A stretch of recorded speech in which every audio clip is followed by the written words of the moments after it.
Talent Identification and Pathways by Aaron Lancaster. In my second video, I'm going to be discussing talent identification and touching on talent pathways. Firstly, I'm going to discuss what talent identification is. Talent identification is the process of recognizing current participants with the potential to excel in a particular sport. Yates et al., 2008. Most talent identification processes take place when athletes are at a younger age. From my experience, most football academies take a large group of players so that they have a better chance of identifying that 1 in a million player. However, I believe that there must be a better way, as it does not seem very efficient.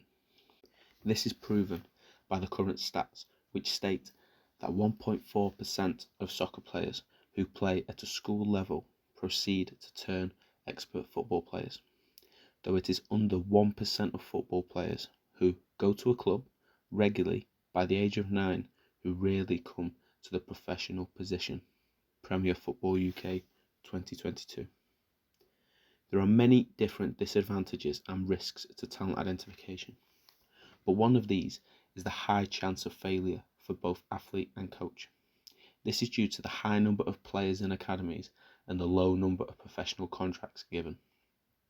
Thus, the reason for depression to be common in footballers when being released, as they have spent their whole lives working towards one goal and then they do not achieve it. I have stated that young talent identification can hinder the athlete's physical attributes, as I have experienced this firsthand. When I was playing for AFC Fylde, I trained every day and played at the weekends, and I was at my physical peak.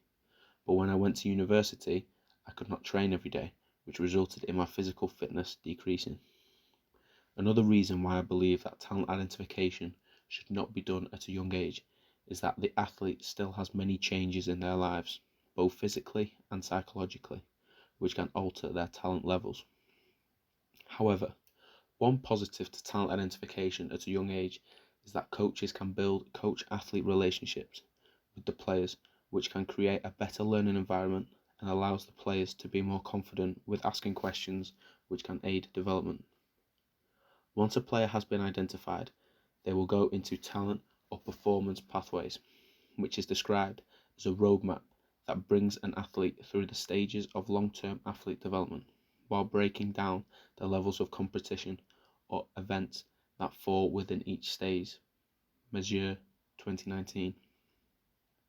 An example of talent pathway in my sport of football would be the Lioness talent pathway. There are 5 different areas. National talent camps. These provide players with the opportunity to train and play alongside top talent from around the country at a central facility. Lioness pathway talent identification. The identification stage happens at many different events across the year.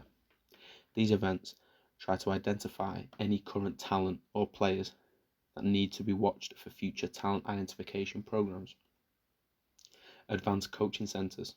ACCs are a part of a specifically designed program in certain regions to support development progress of players that have geographical challenges. Regional talent clubs.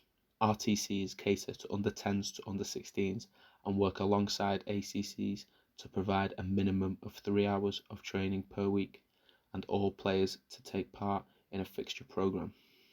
Finally, the FA Women's Super League Academy.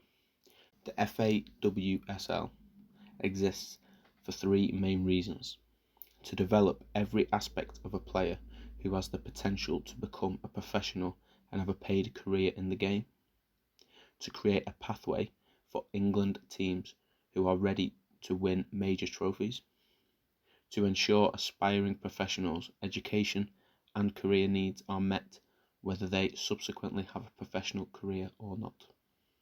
To conclude, talent identification can be considered a lottery due to many factors.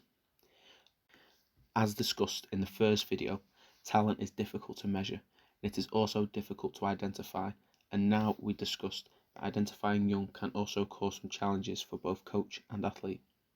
In the next video, I'm going to be talking about what player behaviours are and which ones a scout or a coach should look for in a player that they want to identify and go into a pathway?